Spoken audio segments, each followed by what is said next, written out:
Welcome to the Living Wholehearted podcast, where we're helping leaders live with integrity. Whether you're a mom or a CEO, you're a leader, and how you lead matters. Well, welcome back to the Living Wholehearted podcast. I'm Jeff. This is my wife, Terra, and we are on lockdown in the Living Wholehearted podcast studio, and it is interesting to be in here. We know that you're on lockdown too. It's nationwide. It's a global situation right now. And we're hoping to bring some joy your direction. We're also hoping to bring some perspective and some tips that will help you navigate as an individual, a couple, a family, a business, an organizational leader, navigating these challenges that you're facing and that we're facing, and giving you a chance to overcome. So Terra, let's just start a little bit today in discussion about what we're hearing and observing, what we're experiencing that would be in common with a lot of other folks, but this idea out there as it relates to friendships, our kids, business and organizational leaders. What are we hearing? Teachers, what are we hearing? What are you noticing from the clinical hat that would be helpful to share today?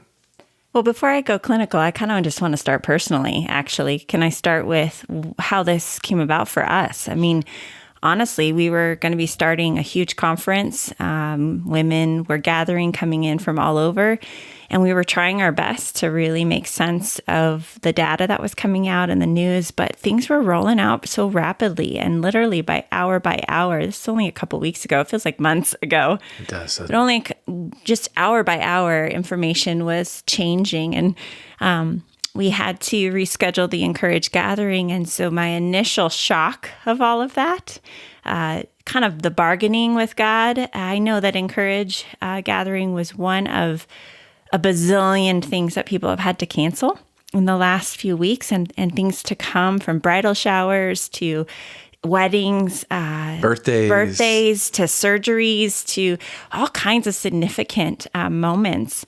And just the loss of that. And I think there was just shock, to be honest, and the adrenaline. I just remember running on adrenaline from day to day. And then we moved into our business and the impact it would have on our business. And then right at the tail end of that, school, going to a halt. Yeah. And it was spring break for us. So in many ways, it felt kind of normal for our kids. But now we're in week 3 and trying to figure out a new normal, knowing that we're not going to be leaving our homes for a while.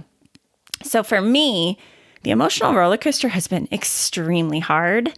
And yet week 3 coming down to maybe a little more calm, a little bit more of a plateau.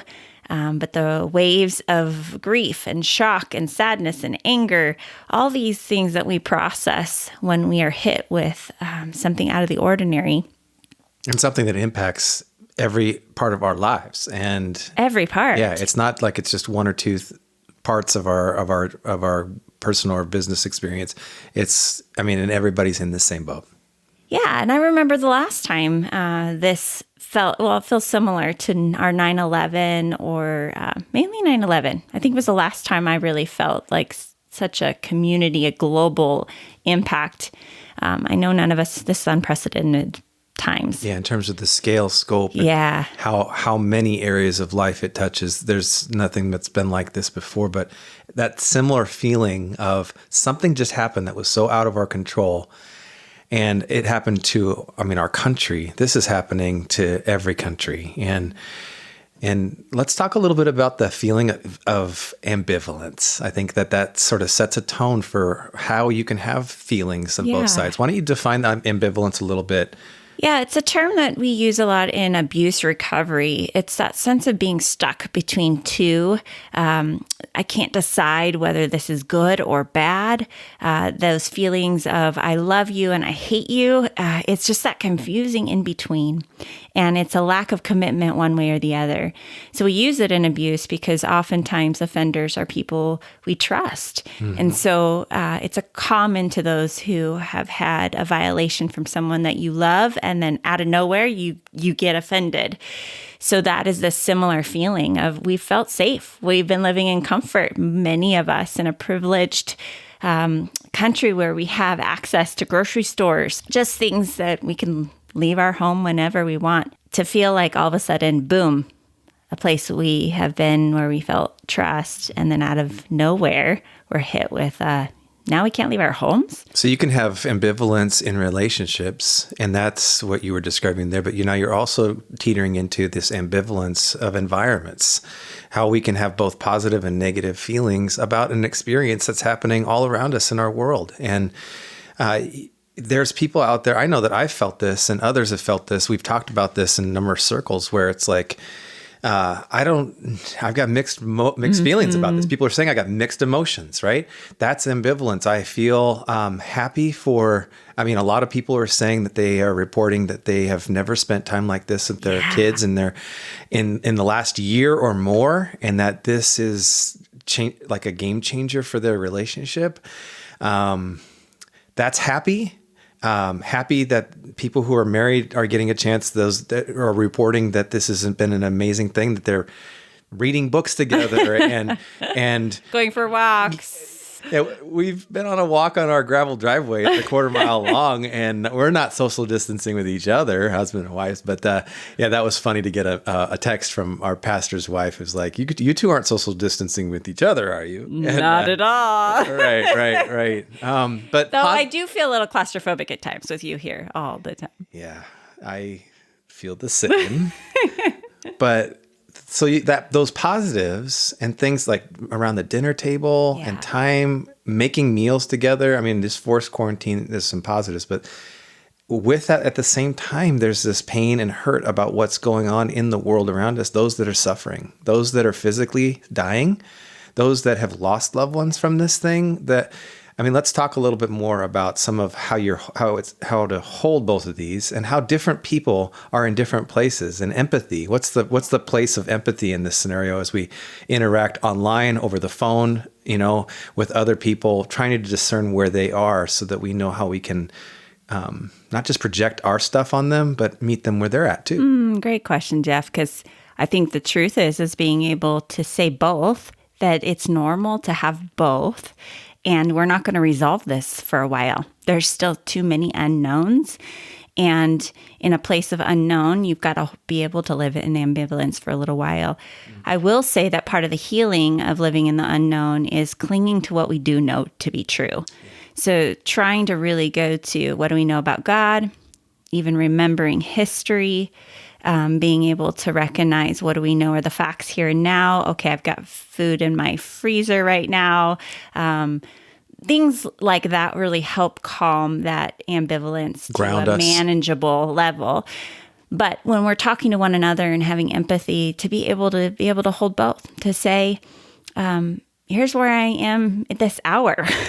Right now, I'm feeling really sad because I just heard a story recently of a friend who just lost her grandfather. And so I'm grieving with her on that. And yet I also just was able to watch a movie with my kids in my pajamas. So that feels good. I haven't been able to do that for years. To be able to do both of those at the same time, I think having patience and understanding our different wirings too, and we can talk about that in a bit, Jeff, but even just how we're approaching this with our own wirings. But you say that being two people that love the Lord, are followers of Jesus, and have been for a long time, that the church at large and Christians at large, this is an area that we all need to do some greater growing in terms of how to understand that a person who loves God, is a Christian, can be really upset about what's going on right now, or hurting. And you can be in a place where you're celebrating some things like the dinner table or what have you, right? And it's not your job to go and make them feel or rise to the place where you are, because our faith and the Bible and quoting scriptures and verses that talk about be joyful always, or misuse. We got to really be living and speaking and staying in a place of humility and submission to the Holy Spirit, and recognizing that God gave us all these feelings. Someone might be in the exact opposite space you are, and they're no less a Christian because they are. And it's not your job to make them come to this high point that you might be feeling right now. In fact, it might be more your job to go to their space, to join them as an example of love and of sacrifice or empathy. That's something that Jesus might do too. It might be something Jesus does. It is what he does. He joins us. Am I getting a little preachy? Well, maybe. I think you're also having great compassion for the polar opposites that we're sensing right now. In crisis, people go to one side or the other.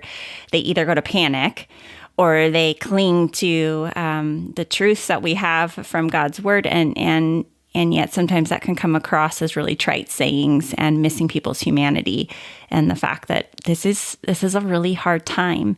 And yet there are some pretty mighty, amazing things happening. I mean, people are actually going to church online that wouldn't normally go to church because they have access to streamlining in a way, and they're desperate for some insight and some hope.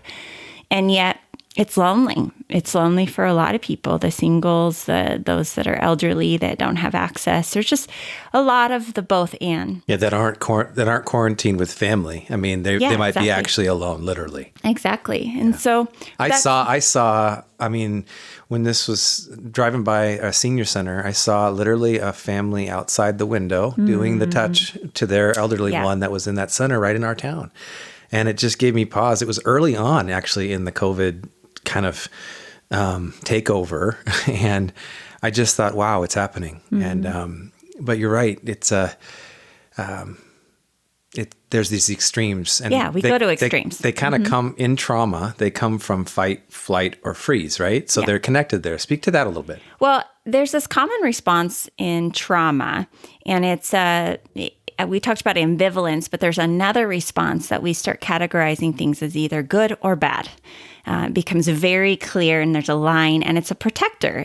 We don't like to hang out in between, and so that response to be you're either trusting God or you're not, the all or nothing thinking. And so, I guess the empathy piece for us and for those that are listening as you're walking with your kids, your spouse, your friends, those you lead, is to recognize the both and to be able to maybe gently encourage people to embrace that, maybe if they're stuck on one side or the other, or just having compassion if they are on that side. You can mirror and validate somebody, and even if you don't agree with their stance, it can help calm their brain just by mirroring and validating what they're saying. And even if it's extreme, it's actually loving to do that. It is. But let me talk about some practical tips on how to actually calm our bodies, because when we started, I was talking about this roller coaster. I have felt like a roller coaster. There have been moments where I was petrified at night, and I think you, Jeff, actually was like, let's say out loud Psalm 23. And at first I'm like, I don't want to. But out of prayer, you were really just confessing out loud what you know to be true. And it brought comfort to me at that time. Oh, I'm glad, honey. And so that would be a really practical tip, is to actually say with our mouth out loud the knowns that we do know, even if our body doesn't believe it. To move our mouth, to actually sing. That's where music is profound, to be able to actually use worship to say out loud. It helps calm the body, the amygdala that is in fight flight. We use things like just having a warm blanket or warm tea or a warm shower. Those kinds of things will help to calm and to tell your body you're okay for now. Worry and anxiety is fear of the unknown, and it's fear of what you can't control, and we can't control a lot right now. But what we can control is here in the moment. I can focus on what I can see with my eyes, what I can hear with my ears, what I can taste. I mean, even just like, stale coffee breath will ground me a little bit if I think about what do I taste? What do I smell? Sitting in my chair and actually thinking, I can feel my back up against the chair. You're talking about the five senses here. God made us with these five senses, and when we're attuned to those, they ground us. and particularly are very helpful for grounding us through situations of chaos and of trauma, things where we feel like more than normal is out of control. Yeah. That's what I'm hearing you say. Yeah. And honestly, it might not be that traumatic. It might be just because I'm overwhelmed with my kids being everywhere. I can't Sure. get a break. That's what I'm hearing from clients Yeah. who have a lot of younger kids. Yes. Where they aren't getting their normal self-care. They're not getting what they would typically get. And they're having to do the tag back and forth between two working parents with their kids home, and they don't have childcare, or it's overwhelming. And so it can be grounding just from something like that. Yeah, it doesn't have to be everything traumatic. It's the whole additive thing of our whole world changing. Literally, when we say our world, it means our lives, yours and mine, our lives, homework and play, our kids' lives, homework and play,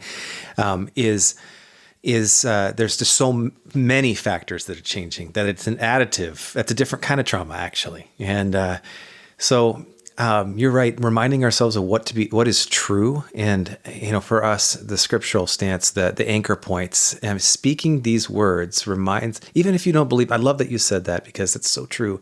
There's so many times when we have to make our mouths say the things that we used to even believe or that we want to believe again. And I think that is a very special point in which God looks at us as his kids and says, I'm going to give you more faith right now. Yeah. You're demonstrating what little you have. I'm giving you more. And faith comes from him. We can't muster that up, but we can take steps to say and name. I love this too. I've heard about naming our fears and anxieties and the feelings that we have, actually saying what they are to God, telling them what they are, and doing that, giving them to him, casting our cares upon him, for he cares for us. That's actually practically how you do that. You name that, God, I'm afraid right now that I'm not going to be able to pay my rent. I'm afraid right now that that my kids are going to get behind in school. And so on and so forth. Telling him that is the very thing that he's asking us to do in this time and in all times, but in this time particularly. He will ground us. He gives the faith that then supplies the peace that he says passes all understanding. That's the how. That's the how to do that. And I would say if you've struggled with anxiety before, or that's a typical bent, and you've needed medication in the past, it actually might be time for you to get that now and to be able to do some telemedicine. That's the good news, is that we might not be able to go to the doctor as easily, but there are counselors in telemedicine that are on call and are able to help you. So I'm not saying go to medicine right away, but if that's typical for you, I would say this is not the time to go off. This is not the time to shame yourself because you need it. It's actually, there's grace. Can be the part of the temperature help. is really intense. Yeah, yes. that's right. But being able to use a lot of natural ways, again, tea does a lot of calming. I think thinking about us as parents, Jeff, and our kids, one of the questions I get from clients right now and even from friends is, how do we deal with all the disappointments that our kids are getting? I mean, their world has been turned upside I'm not down. going to get to go back to school and experience ... I'm not going to get to have my birthday party. I'm not, things that kids would be devastated by. The markers that they've been looking forward to, especially older siblings, if they got to experience those things in the previous grades, and the younger ones are looking forward. That we have that in our family. We totally do. It's disappointing, and their whole world has been thrown upside down. So using our typical empathy, but one of those things that you're saying in naming it is help them name it. Yeah. What are the things that they're going to miss about it? Don't dismiss it and be like, oh, it'll be okay, or we'll do something really great here in the house. or use that classic phrase, at least, right? We know about that. You got it good. There are a lot of people when we do the comparison games. So it's tempting to do that, but to be able to actually name the loss and maybe they draw a picture. If they're younger, they might want to draw a picture of all the things that they feel like they're going to miss or what it could have been like. Yeah. If they're older, they might write a letter. They can even write what I've asked older clients, teens and young adults, to write a psalm. King David is great at complaining.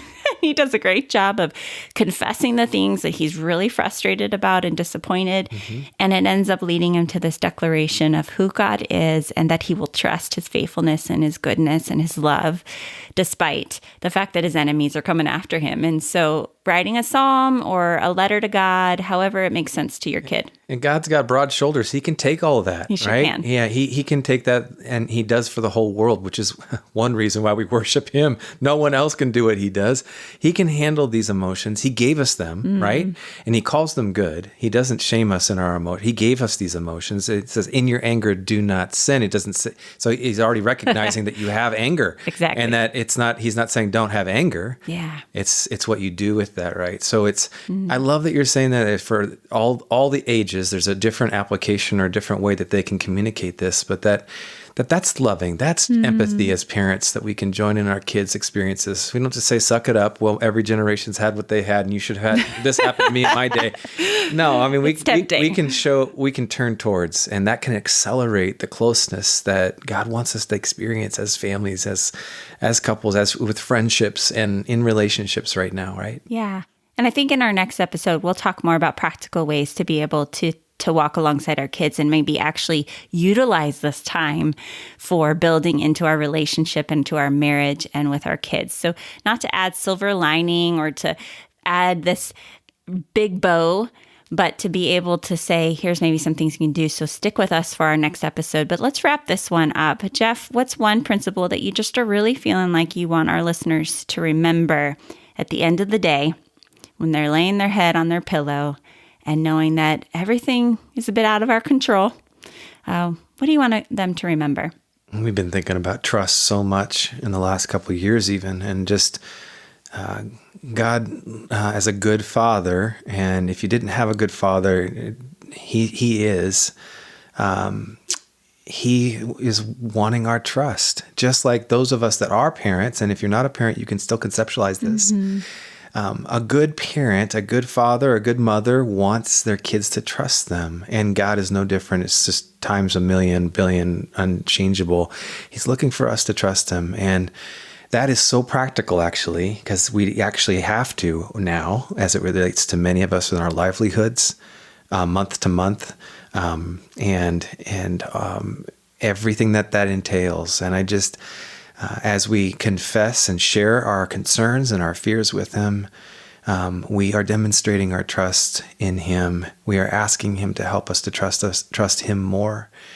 And he's going to show up. This is who he is. He shows up, not in the ways in which we always want, and there's such a difference between wants and needs. He always meets needs, and he's looking out to meet those needs, and even in ways that we can't even understand. People who are suffering right now physically, he's still meeting needs. He's still working. He's still moving. We just may not even understand it right now. So trusting him and using our mouths to say, Lord, I don't understand, but I trust. I'm going to trust you.